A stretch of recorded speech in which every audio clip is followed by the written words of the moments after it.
The liars of an American family will often regret the loss of their parents, but then they don't think about the legacy and the living that their parents had. The legacy and living that a parent has bestowed upon his children is what he does in inheritance, and how he gives his worldly goods, his money, his leftovers, his silver, his gold, whatever he's got, to his children. His biological children typically, or if there are stepchildren, he might give them those.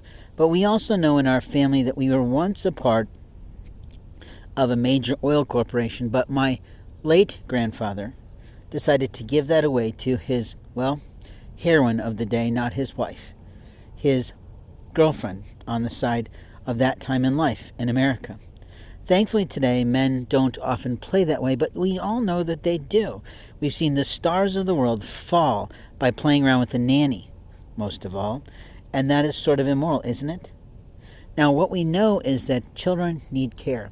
What we also know is that adults, like me, are not a child in any way, you see, and when you think you have the right to do something to me, you've lied to yourself in front of God, most of all, and you've lied to yourself in front of American law that tells you automatically, since the time of childhood, that you have no fucking rights to any other human being in America. We stopped slavery long ago, thank God for Abe Lincoln, but what I think is that you're not getting this today. You're trying to reverse racism so that you can win by going after our kin. Who gave you the right to do that? Who said you could play outside the lines of color and division? Now, I've done that. I've had a late spouse who was Japanese, and I love that.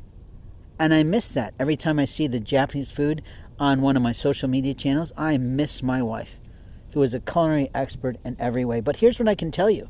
That relationship has been long over with. And when I went out and set out to find a quote-unquote theoretical replacement, I really wasn't replacing her with another Japanese or Oriental. I was looking for the one that God chose for me. And the one God chose for me has so been fucked around, played with, dicked around by every fucking person who thought they'd play into a relationship God planned that's been destructive to me and to her. Now, who are you today? What kind of person are you? Do you have any concept of God and any reasoning understanding of how the fuck America as a continent came about?